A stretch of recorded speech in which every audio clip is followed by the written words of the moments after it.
hope all is progressing well. My name is Kevin Dufresne. Welcome to I Don't Know. We can talk about it, where we discuss a variety of topics, whatever we feel like, civilly and mindfully. We're going to jump right into our first discussion concerning sex education, a topic that will likely continue to arrive at the table of discussions in education and in life. The article is really covering what extent is an educational entity to cover sexual education. Is sexual education as is adequate enough across institutions? I think the understandings of sexual education seems to be in such a fog, especially across understandings nationally, globally, because every individual has a different capacity, has a different willingness, has a different experience for sex. When we're talking about education, I think I find myself more so in contemplating sex for health, career purposes,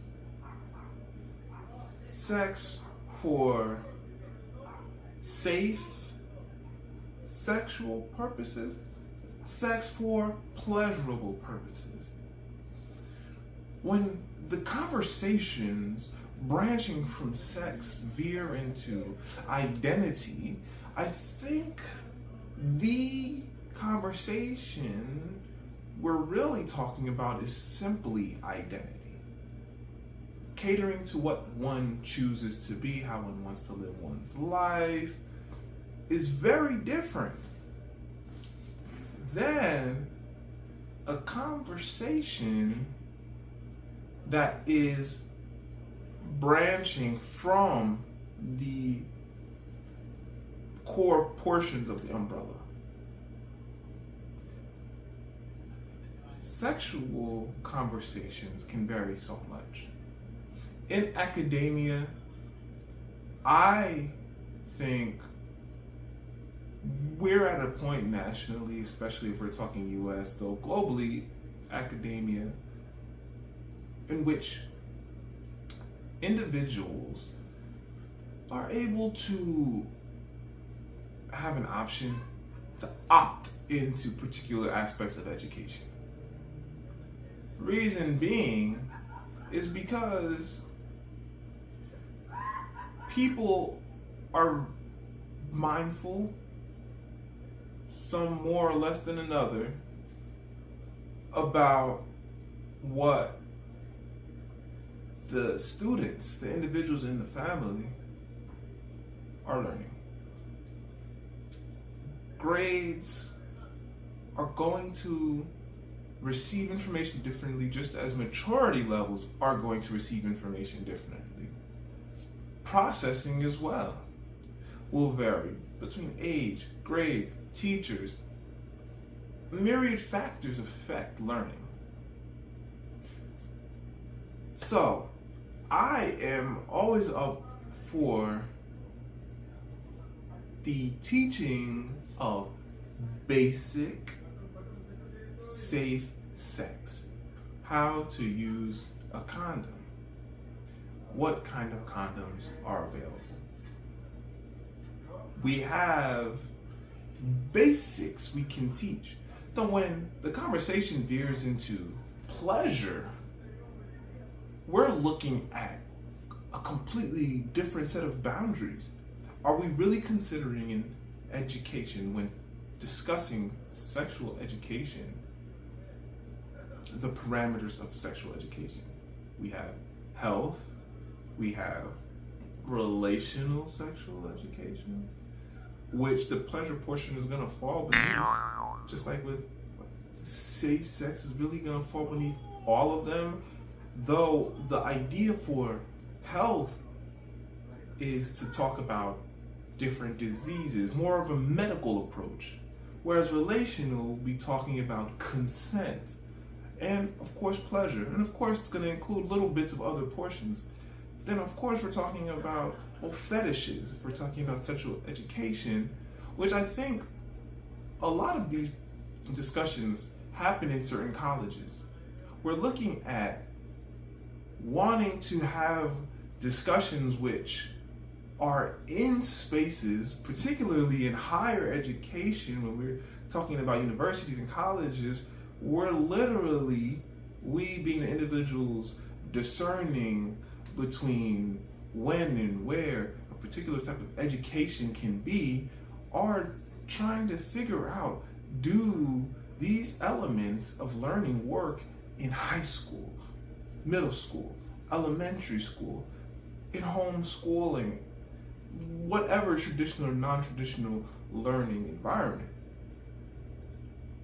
Though, are the spaces in which these areas already exist receiving highlights? Ideally, I think initially in school, traditional or non-traditional, thinking critically is a core of learning. And if individuals are not receiving lessons, are not actively engaging, they're not feeling as though mindsets and processes of thinking are at the forefront of education to be able to discuss, to discover, to learn, what are the individuals going to do in a state of constantly voting without discernment? Being able to discern is a very valuable asset of being a human, of learning, amongst other forms of contributions to learning processes. So, with the conversation of sexual discussions, we're really involving so many different parts into a bubble. And I think when these conversations happen in schools, the conversations meaning, what do we teach about sex education? The teachers, the staff, the legal authorities approving standards, even the non-legal entities approving standards, really need to hone in together on what particular aspects of sex education make sense. I think if we're really trying to be at a core of academia, of teaching well about sexual education, I think the best route, there may be another or so, is to teach sexual education in a way that will benefit one choosing to embark on a career path that involves the basis of sexual education. Now, when I mention it this way, my mind's already thinking higher education, university, when it becomes so niche.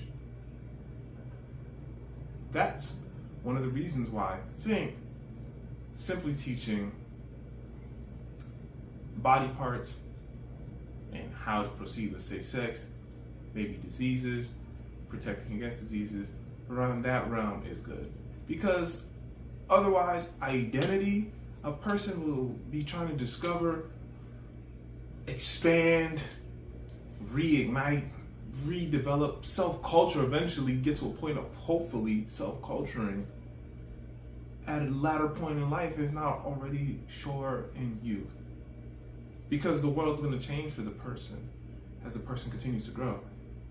So, forcing anything down one's mind as a stamp forever at especially at a younger age, is dangerous. Because a person literally can be 25, 18, then decide, whoa, or learn even more so, or we might have new information, scientifically, medically, that is available that will make people wonder, wow, and rethink. Or a person just might become a better learner toward a latter portion of life. So the true core of education, I think, is for the teach individuals thinking processes, encouraging discernment, really digging into learning processes before trying to initiate anyone into an understanding that higher education, colleges, and universities tend to cover. Even if these areas exist in conversations prior, there are entities that dig so deep into the research of all these topics that need no dismissing, need more addressing, so that individuals are more culturally aware of parameters of whatever any individual might be seeking to learn more of concerning sexual education, though, in general.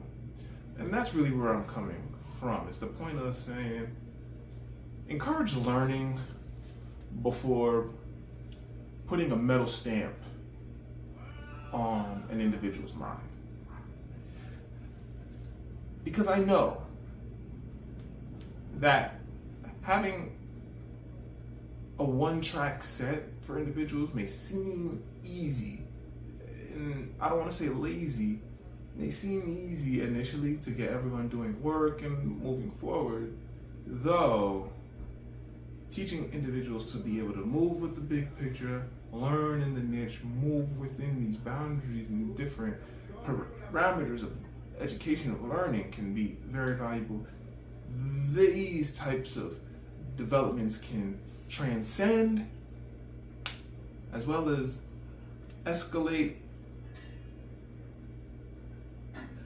all conversations, all legal situations in a way that can be beautifully sound, and of course encourage respecting the privacy of individuality.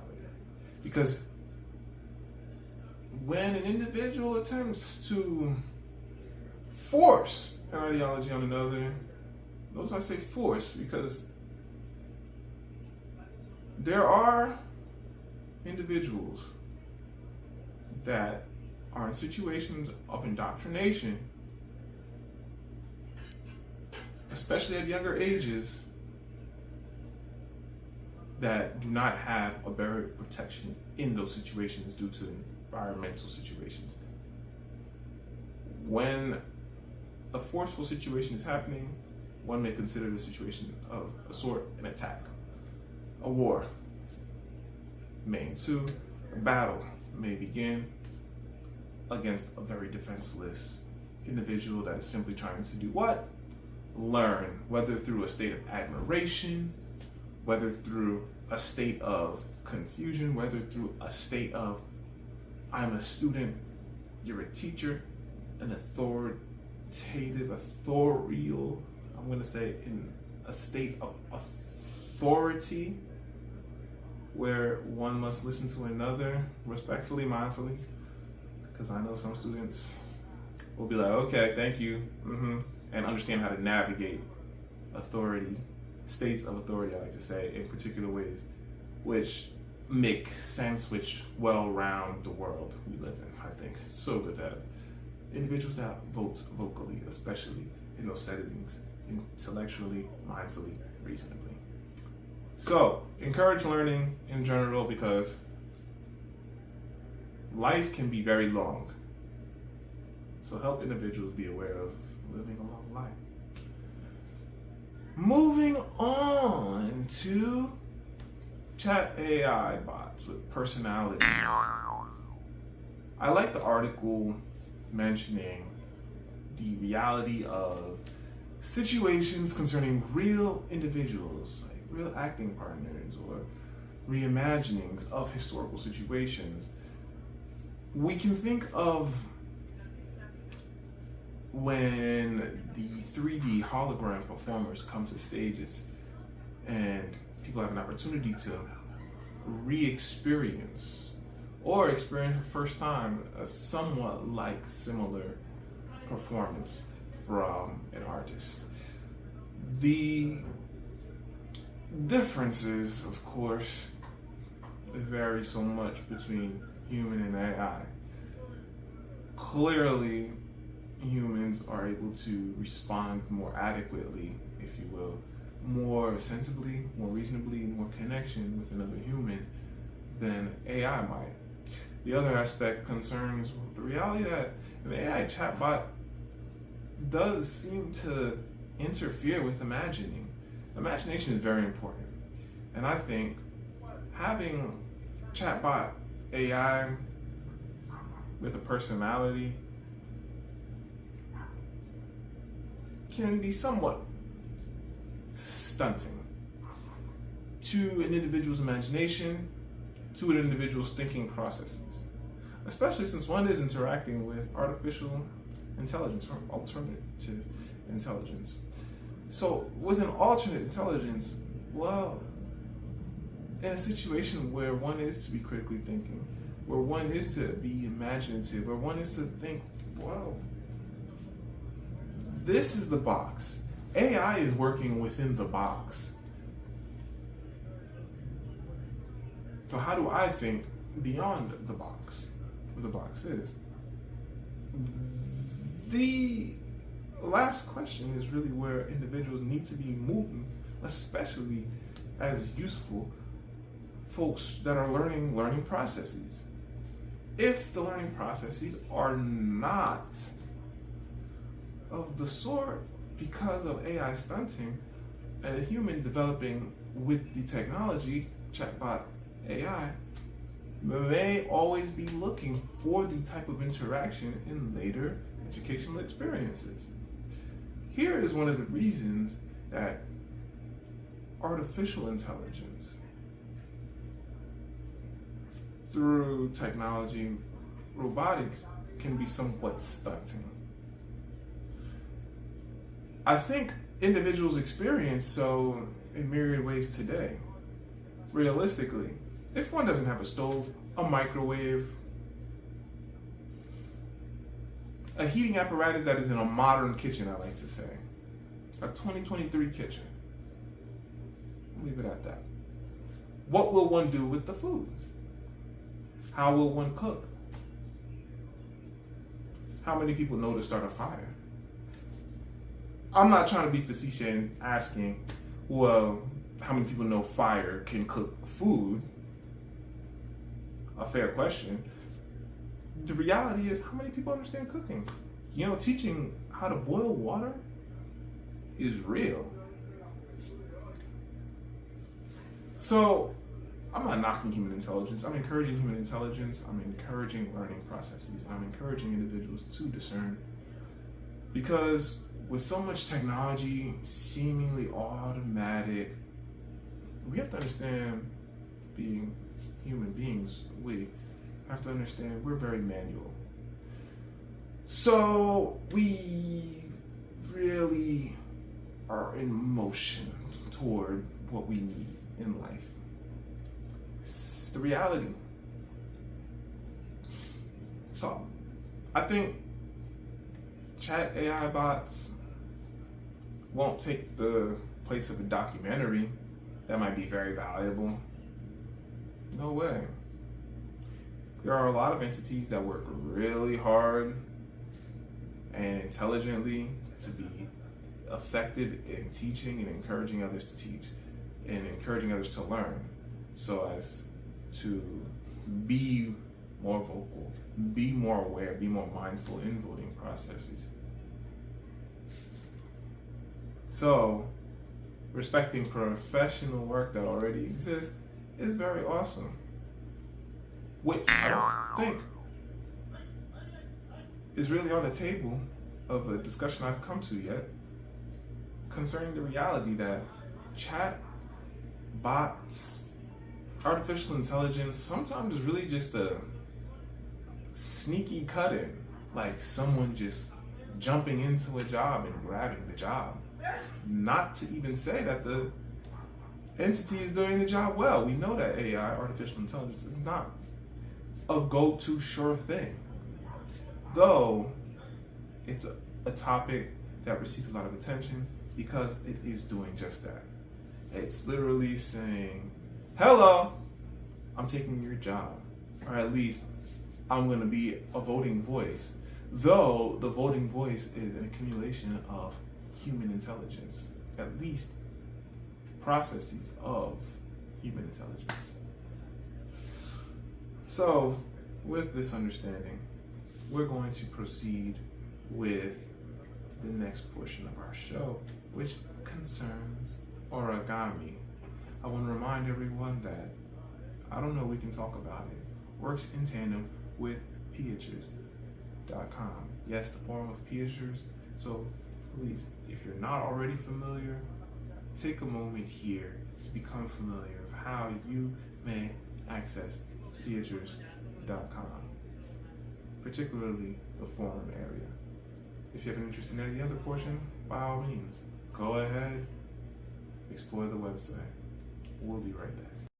Hello, welcome to I Don't Know, We Can Talk About It's intermission point for www.pieters.com. Welcome to Pieters, where expression, the choice to express in the public sphere, is to bear in the wild your choice responsibilities, where beyond anyone and anywhere else, you will encounter yourself. Aside from Pieters, music, books I've read, publications, merchandise, and of course the About page, the forum of Pieters works in tandem with I Don't Know, We Can Talk About It. So I encourage you to stay up to date via the YouTube channel, the podcast, or use the forums to be an active participant in future discussions or other discussions. I hope we can continue to grow together, onward and upward. Kevin Dufresne. Welcome back to I Don't Know, We Can Talk About It. My name is Kevin Dufresne. We're going to begin an origami exercise. Today we're going to make a swan. The way we make a swan is we're going to fold up the origami. You don't have to do this portion. I do like to fold the origami into different portions. So, after this fold here, say I go from point to point, point to point. After the point to point folds, really all I'm going to do is I'm going to fold in one side. And I'll show you in a bit. I'm just going to fold in one point to the center line. See? Folding in one point to the center line, you're going to do the same thing to the other side. All right? So I'm going to take this portion and fold it right here. Okay. So now, this is how we're looking. Boom, we have this nice fold. Next thing we're going to do is we're actually going to turn it over. Okay? We're just going to fold it. All right. So, just going to come in here. Okay. Just going to fold this back portion here.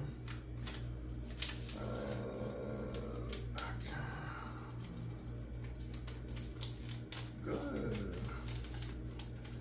All right. So now that portion is done. And we have to fold in this next portion here.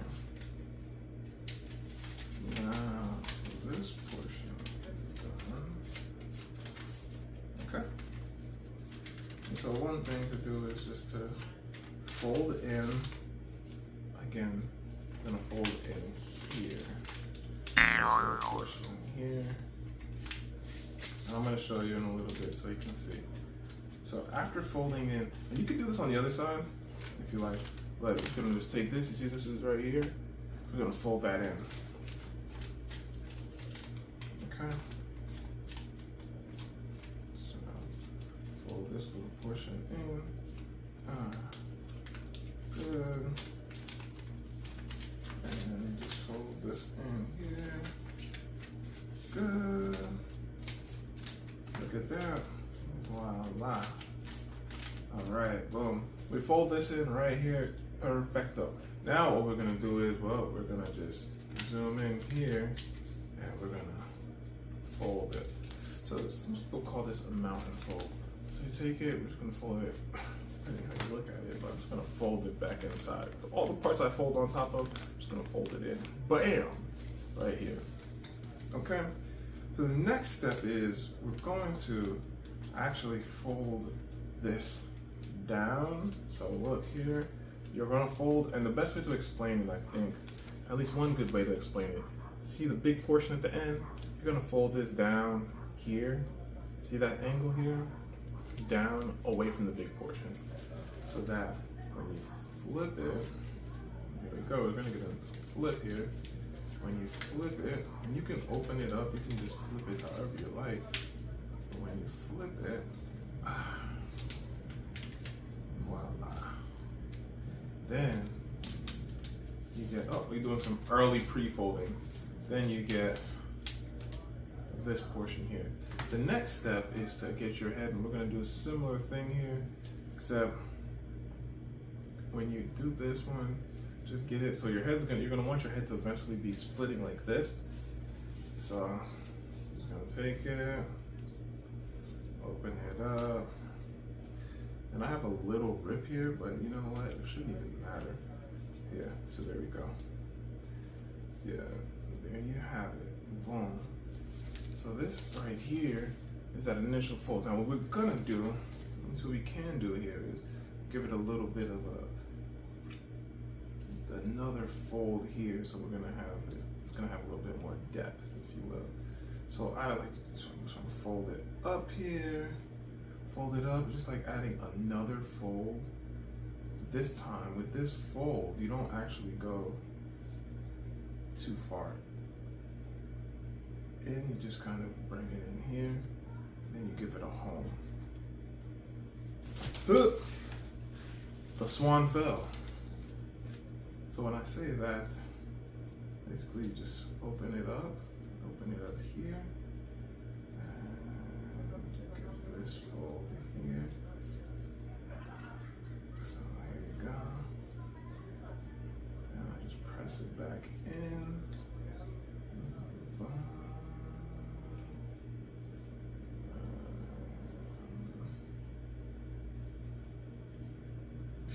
All right. So that's what it's going to be. So there it is. So mine is actually inverse. Mine is like the inverse version of what the link shows in the tutorial. So mine has more of an inside, like a duck, versus like an overside. I guess that's the way I'm thinking about it. So the next thing is, well, basically, you can do, I'm gonna make this a little fancy, but you can just kind of like open this up in a way, the end portion, however you really like, and just give it some flair. So the way to do this, you can, like I said, you can bend it, right? You can do the bend portion again, and then you can just kind of like open it. And like, give it that nice little flair. Then if you like, you can get a little more fancy inside and fold the insides. At this point, it's just about like how you want to make your swan. And you can bend the insides and just kind of fold them in so that you have more of an aerodynamic swan or hydrodynamic swan, right? I don't know if that really works for the swan, but there you have it. It's like a little swan with a little flair. And if I do the reverse fold, then I'll have the colors on the outside. So I think the swan is pretty cool. Pretty chill swan. It's a pretty chill swan. Look at that. Oh! And there's probably a way to make a swan that actually has more of a flat base. You can do that too by just folding the corners of the swan. Okay, origami is so fun, so relaxing, so calming. So recently I watched 2 films. The first film I watched, The Blackening. The Blackening is a horror, comedy-ish, psycho thriller-ish, social type film where it's important to just see what's going on. Of course, The Blackening is very much a film that touches on different situations concerning individuals of color. Situations from within as well as external situations. The film fits the screen well. I think the comedic aspects are funny, though we're looking at a film that's touching on racial tensions historically that connect to modernity and the same stances of showing that internal and external situations exist for people of color, that the boundaries that exist are very important to acknowledge. I have to admit to finding myself being more aware of particular stances as well as boundaries, if you will, because of the aspect of creating safe spaces for individuals. I'm not an individual that feels any disconnect from community, or at least what is good. I like to say what is good because good is good. People are able to discern between good and evil. And I think these are not simply subjective. I think objectively individuals know, at least are able to discover what is objectively good and objectively evil. So when certain situations arise in the conversations around racial tensions, I am always trying to be mindful and considering of individuals that just experience differently. I mean, even growing in a world of media, seeing certain racial tensions, I just never recall feeling unsafe. And I think concerning safe spaces, the conversation varies so much. So we're in a film where we may say, this is a safe space. We want to say, excuse me for bringing you into this, but I feel like the film is drawing the audience to say, this is a safe space and this is what can happen in a safe space. And here are certain aspects of living as an individual of color that can be detrimental to a safe space for individuals of color, though of course for individuals in general, though the nuances of what is a safe space come to play in this film, especially for, like I say, individuals of color. Now, the film is comedic because, like I say, we're looking at the cultural aspects of individuals of color and the internal and external portions come to play. I'm not going to ruin the film, though I am going to say toward the end of the film, when I realize what the film is pointing at, the reasoning for the falling out in the film, I'm like, wow, people really do take the game seriously. I mean, it's really a joke, an exaggerative joke to say, we're going to play this game or we're not going to play this game. And I think many people can relate to the fact that learning how to play this particular game, either a person really learns on the person's own or really has to watch someone or really has to join a team. I mean, they're pretty spot on with certain things in the film, though there are other aspects of the film that are beyond comedic where I'm like, though are important to the discussions. At the end of the film, I think the audience receives a scene which is comical, though at the same time challenging. Because any individual that feels that way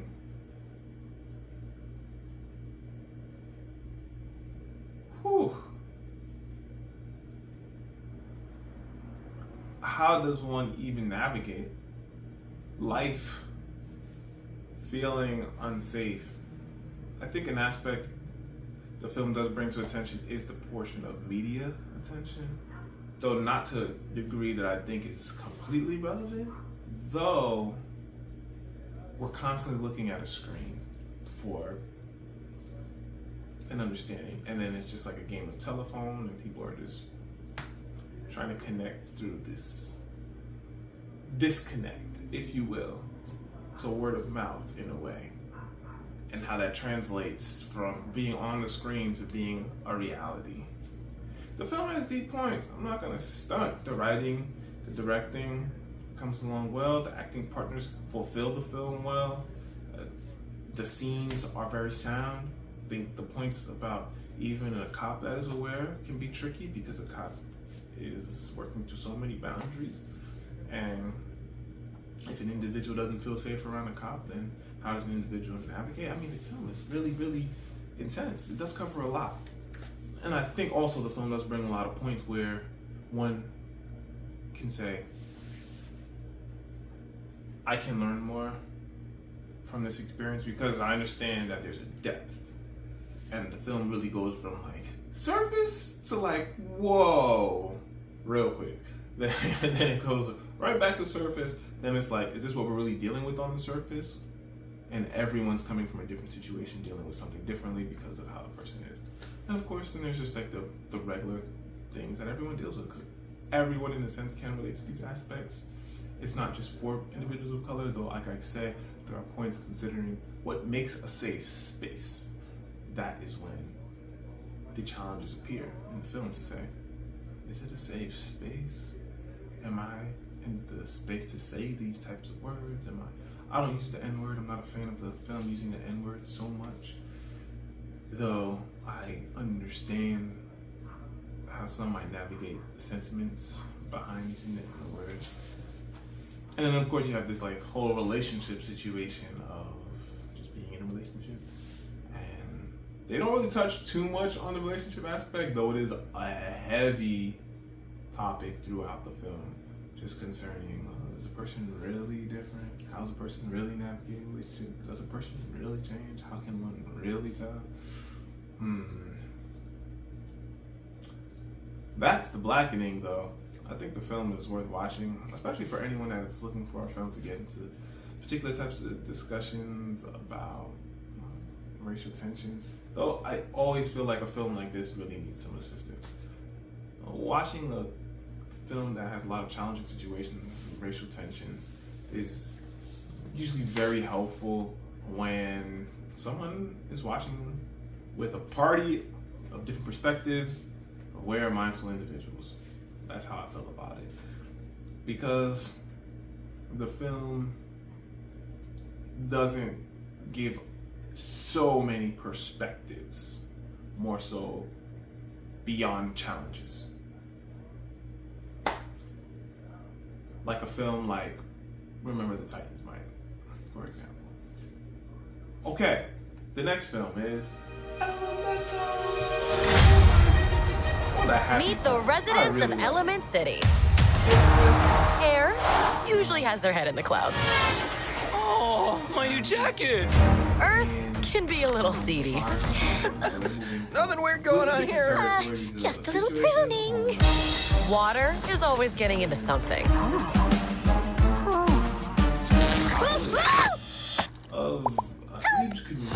And fire? As ordered, we run a little hot. This shop is dream of our family. Someday it'll all be yours. But we all live by one simple rule. Elements cannot showing mix. The pipe squished me all out of shape. Dang. That's better. Oh. So you've never left Firetown? Sorry, buddy. Elements don't mix. Hey! Plus, my dad would boil you alive. Why does anyone get to tell you what you can do in your life? Come on! race, ethnicity. Why do they even have these? Who knows? Watch this!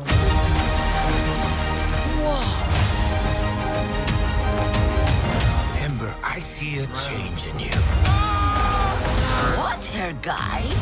You live here? It's my mom's place. We got 2 kids that are swimming around here somewhere.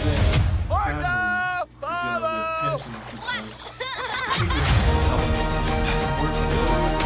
I've been trying to fill my father's shoes, but I never once asked what I wanted to do.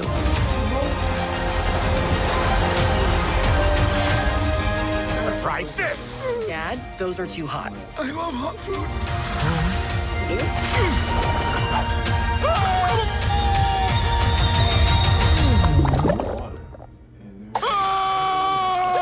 You see? He likes it. Wow. Very nice to watch. I just like the romance. I'm just such a romantic. If you, now, I really do like the film. I think it's pretty funny, but I think it's deep too, concerning family, concerning heritage, concerning what sacrifice is. We'll talk about this book at some point. God willing. Debt. David Graeber. And he talks about in the text what debt can mean to a culture if a family member makes a sacrifice. Then the way to pay off that sacrifice is, life for a life in a way. And so we're looking at a culture area, which is really cool, because the challenge appears that in lands, different operations may exist. So the family comes together, the father builds something, and the daughter's like, I want to take the shot. That's all the family knows, that's all she wants. From within the family, from within the culture area of being in that land, then more opportunity is available. She discovers more opportunity. She has a chance. And of course, is she gonna take it? Well, this is when we run into the tensions, cultural tensions. You just find this girl dealing with these situations of upbringing. She's slowly branching away from it because there is more for her. Oh. Anyway, I really like the film Elemental. Have a good time watching it. And I think the film is definitely a feel-good film. The next topic, of course, concerns a book, because I enjoy reading physical books. As you already know. If you don't already know, I do enjoy physical books.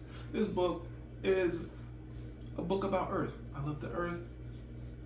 It's a way to appreciate more of the variety in Earth. That's really what the book is going through. It's a super feel-good book, super uplifting, and the book ends with 10 notes about how we can be better to the Earth, how we can be somewhat greener, if you will, more appreciative of variety, more appreciative of the Earth, the planet Earth we live with. And literally after reading the text, my mom reads the text, and the portion about shutting the refrigerator comes to life, because I, go figure, leave the refrigerator open sometimes. She's like, okay, you have to shut the refrigerator. I'm like, okay. She's like, yeah. I finished reading that book. I'm like, oh Lord, thank God. So I'm really appreciative of the text, and of course my mother. So, I know it's Father's Day when I'm recording this, go figure. Anyway, I like the text. The drawings are cool, simple, and the message is right to the point. Thank you very much for watching or listening to I Don't Know, We Can Talk About It. My name is Kevin Dufresne. Onward and upward. Kevin Dufresne. Oh!